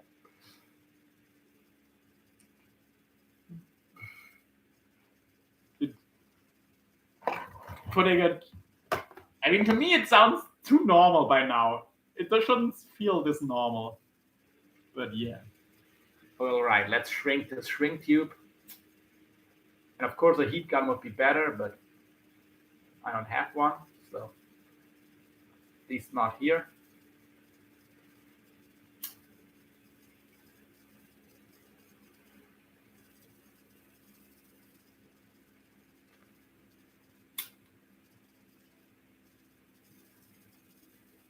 Okay, actually now I'm gonna grip it with some pliers because it is fixed in place now. I'm gonna wrap the cable around my foot to get some tension on it.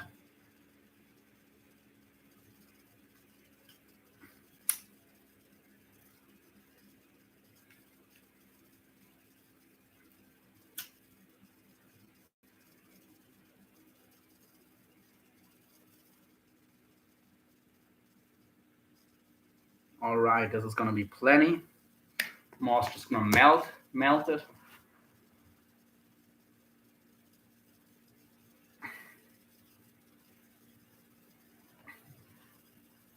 And here we go. Now I do want some shrink tube to go over the hook eye. Crocodilus porosus. Crocodilus porosus. Yeah, I think that has to do with the pores on their mouth, right? That name.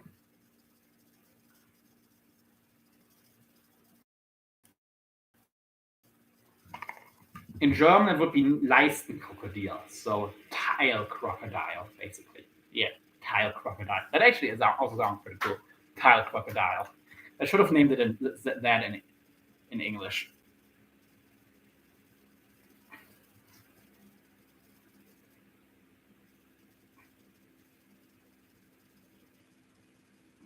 Tile crocodile sounds way too cool to not be the official name.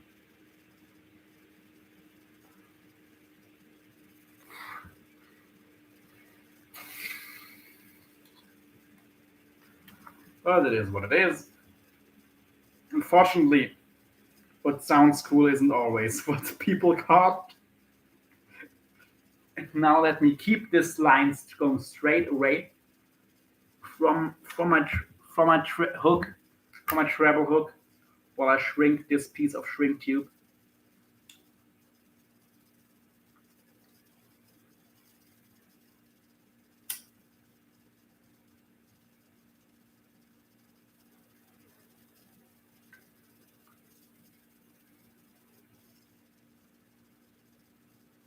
Awesome, awesome, awesome, awesome.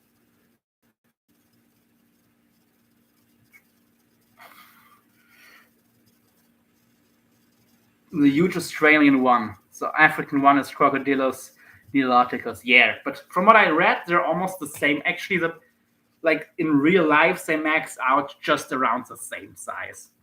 It's not a big difference. But if I'm wrong, you're happy to you're free. Feel free to correct me if I'm wrong. But from what I read, that from what people have seen, it seems to not really be much of a difference. Oh, I'm actually not going to get this one over here. Never mind. This size. So I'm going to use a piece of this size.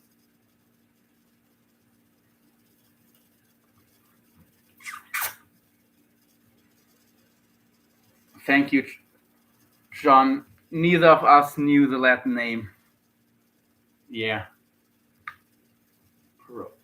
I do remember it now that you said it, but I didn't know that. I could not remember it. And I never was that much into crocodiles. Probably also in part because we don't have them here. Like, at least in Germany, I mean. Of course, here in Brazil, yeah. But mostly came here. There are a couple crocodile species up north.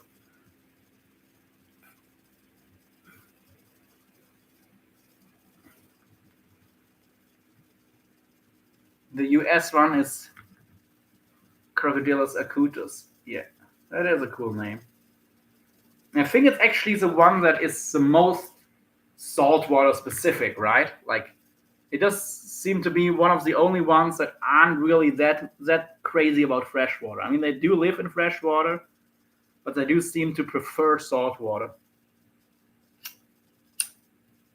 and live on islands with no freshwater access at all in the Caribbean.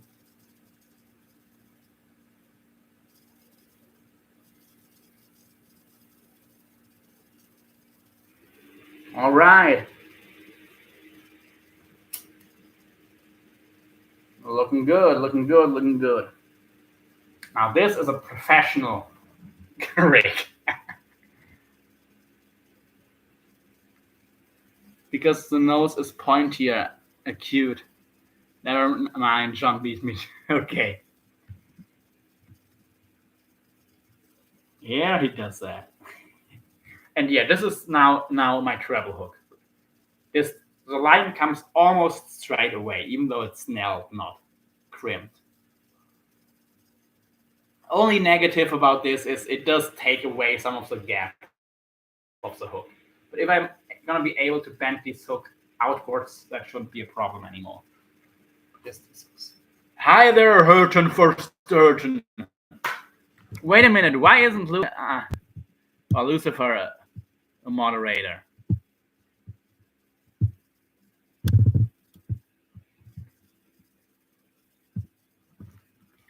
I think you're on my other channel, just not on this one. Yeah, yeah. I don't know how often you were on this one. Okay, Lucifer, your name is gonna be blue now. Yep, there it is. Very nice. Wait a minute.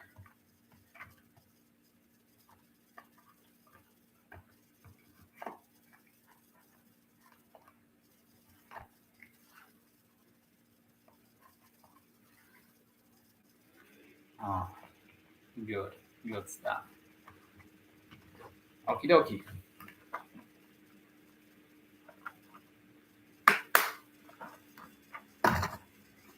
Okie dokie, artichoke.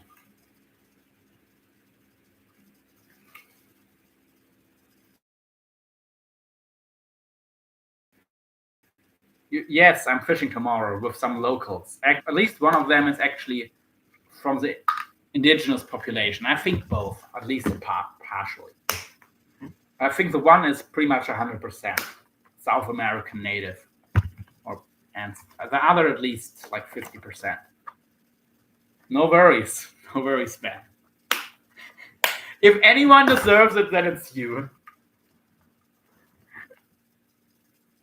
Hell yeah, that's awesome. Yeah, and I hope I can. Probably, I think they're gonna be cool with a live stream as well.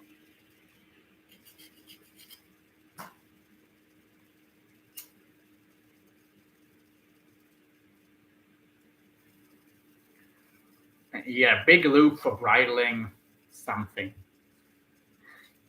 Not for a chicken leg, because they have thin legs.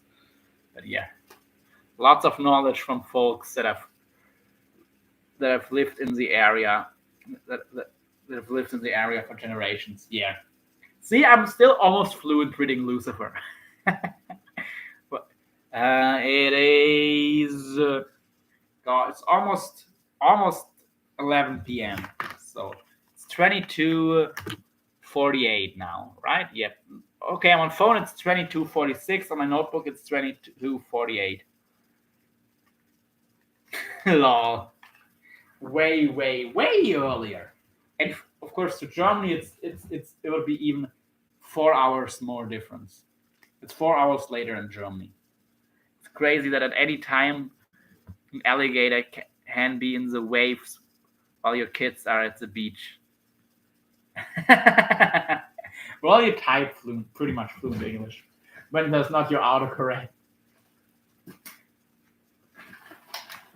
Oh man. Okay, should I try to charge this lamp or not? This is a lamp that spent 4 days at the bottom of the river. Actually, I'm probably not going to use it tomorrow, so I'm not going to charge it. But I'm going to ask my uncle if I can unscrew this and open it up so it can dry out better. Yes, 11:48. Over here, we just generally use, at least when we're trying to be exact, the 24-hour clock, because there's only every time it only exists once, so it's harder to mess it up with AM and PM. That's probably also why in the US the military still uses it, even though everybody else doesn't. But over here in Germany, everyone uses it, and in Brazil it is still commonly used. Maybe not everyone, but regular people still use it. You don't have to be in the military.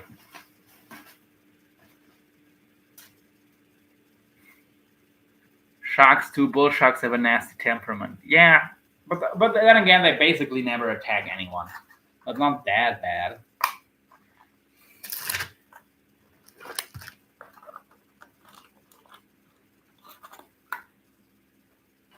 But I think they are probably the most dangerous shark. And if they would get bigger, then they would be even more dangerous. That's a good time for you. 1950. That's a nice time today. Yeah.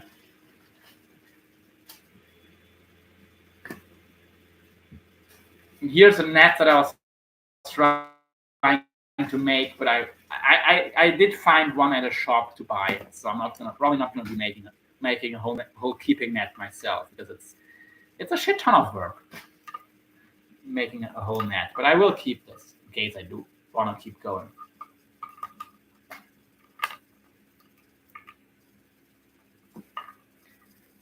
I'll be out fishing tomorrow. Also nice. Lol. Here in murky waters they bite often. Do you know people who've been bitten personally?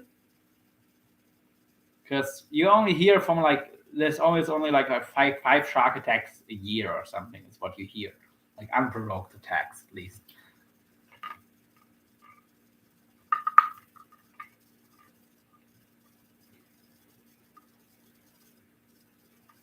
Yeah, there are yes, 3 people. Wow, okay, definitely more common than the official numbers.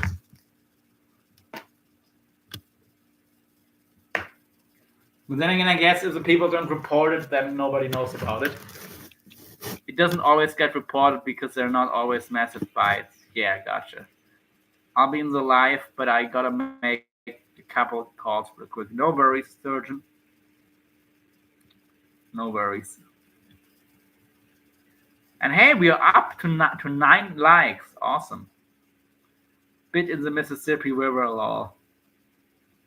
Yeah, I mean, I think the record is something like close to 2,000 miles upstream, right? That's pretty ridiculous. Like almost like close to the Canadian border or something. Was the furthest a bull shark was not attacked a person, but was found upstream the Mississippi.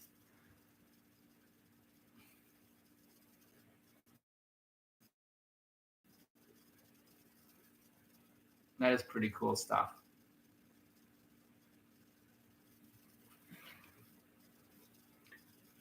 Alrighty, I hope my phone charges. Yeah, in the Great Lakes area, exactly. Which is just bewildering, isn't it?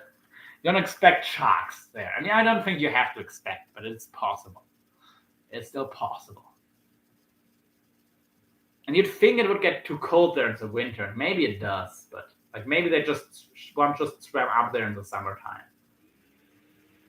Because from what I heard, like below 50 degrees Celsius, so like 50 something degrees Fahrenheit, they get problems. Bull sharks. They're not really made for the cold water. So who knows?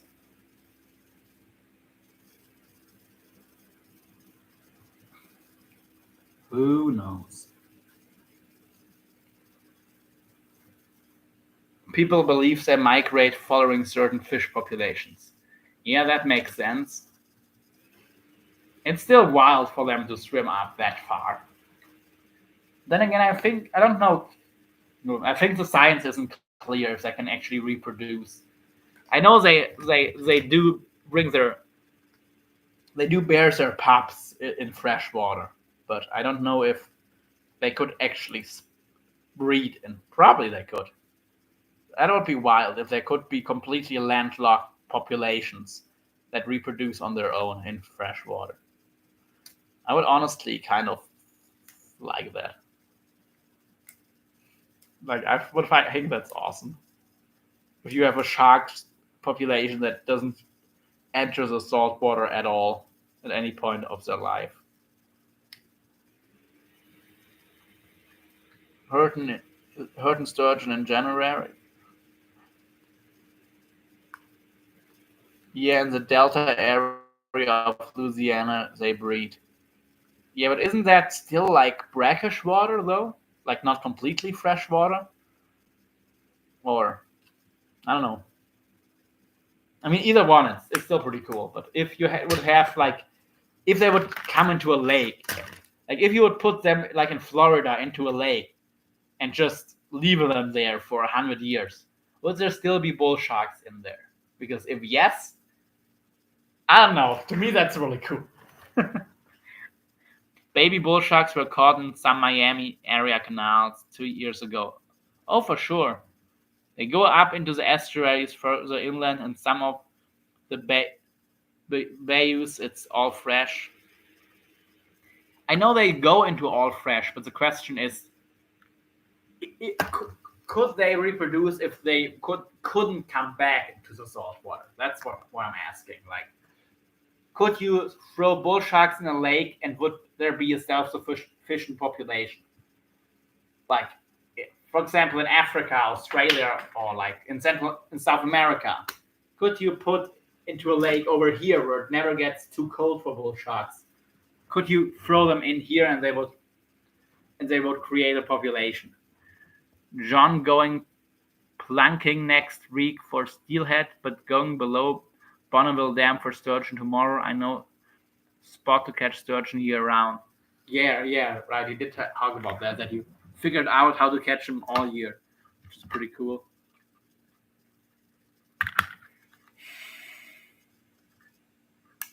That would be cool. People here say that there's a population in the Great Lakes that's completely cut off from saltwater access. I don't know the truth of it, but I've heard this as a rumor.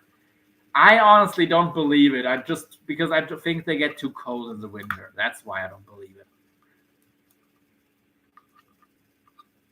I mean, people would you would hear about it. Like, if there was a self-sufficient population, there should probably be enough that they would be caught.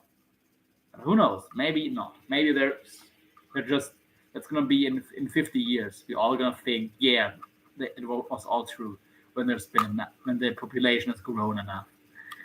Who knows? I mean, even the Great Lakes still have access to the sea, so you never know if the sharks there are still breeding in the lake or if they are just coming from the sea. But yeah, you would have to keep them landlocked and see if they can breed. Gosh, now I want to try. I want to get a big landlocked lake and throw some bull sharks in there.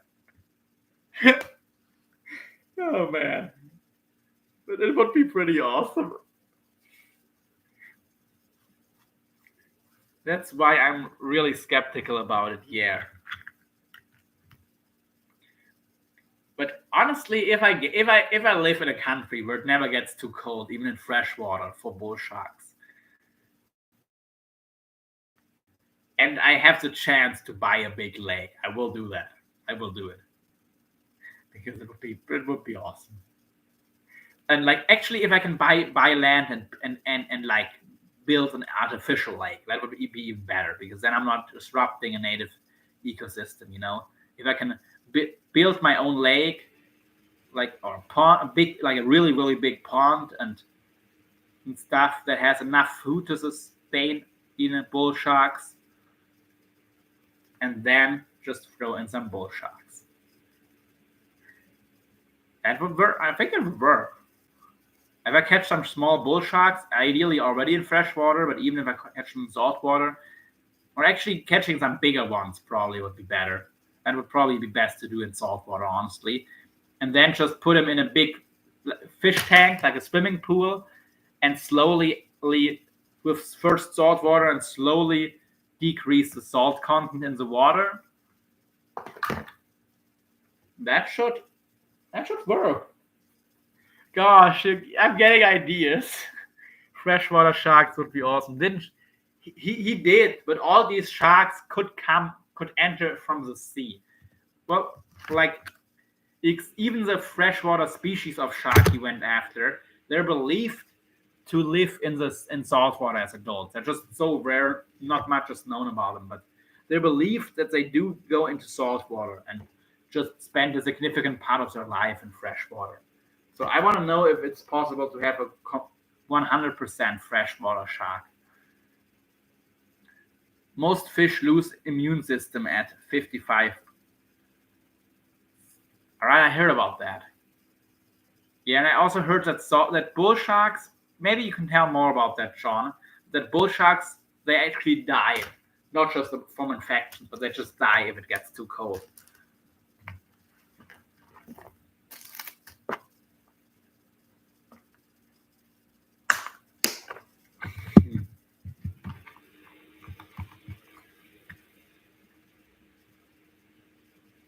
But yeah. I want to try that. I want to try keeping bull sharks in a pond, and I'll just have to fish it up regularly to see if there's. But it has to be big enough also that the babies could hide. I have to figure out how I'm gonna make that so the babies don't get eaten by mama, basically, if there are babies. And I would have to get females ideally that are non-pregnant. Okay, I'll figure it out. And I would just throw in like a handful of big bull sharks, have enough food in the lake to sustain that population. Of course, I could still drop in my rest of my bait, but yeah, that would be an interesting project.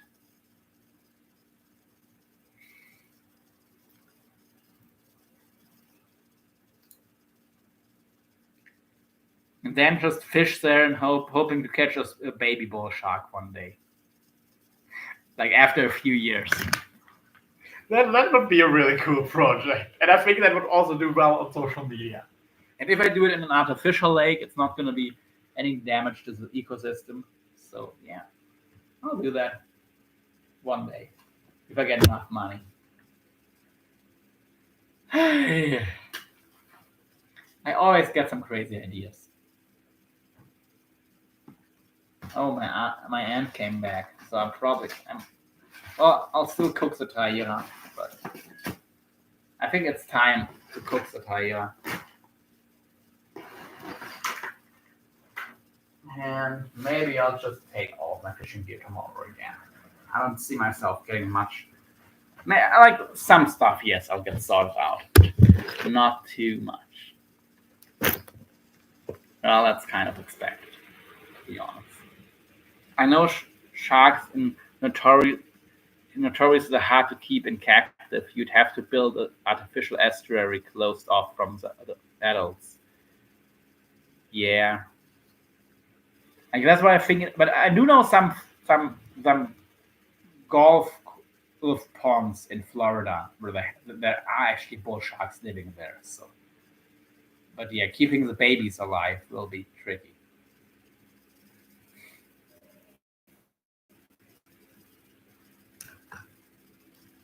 But hey, if I get rich through my fishing stuff, I'll do that one day. And if not, well, I'll never know. But I don't. It would still be really good.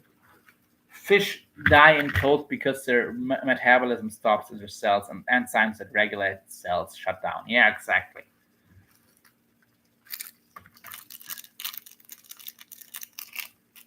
So, and of course, when once it goes below freezing, then it's for most fish, it's the end. Not all, but for most. Only a few fish have antifreeze in their blood. Which is pretty wild if you think about it, isn't it? That some fish basically have natural antifreeze in their blood.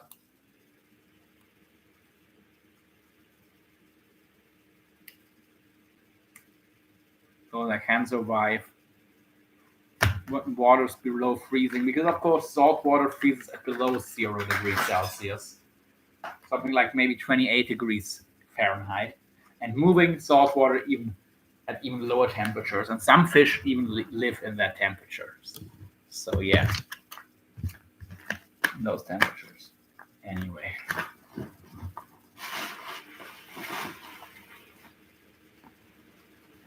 Oh man. All right, peeps. I think it's time to make the Traíra, and I'll see about my fishing gear for tomorrow. Yes, I'm not if I find a line, maybe I'll still spool to Saragosa, but I don't see it anywhere. Let's live on. That's why snakeheads are now in New Jersey for X. I don't know what 4X means, but yeah, or snakehead, right? Or northern snakehead. The ones that live in the Amur River system. Can't just be gone. Northern here. Good to have it. Okay. This is a 250 euro rod. But actually, tiles have that. There's a temp. Yeah. It is. That's cool. That is pretty damn cool. Also, okay, here's my other cable at least. All right. I have more people on here. I think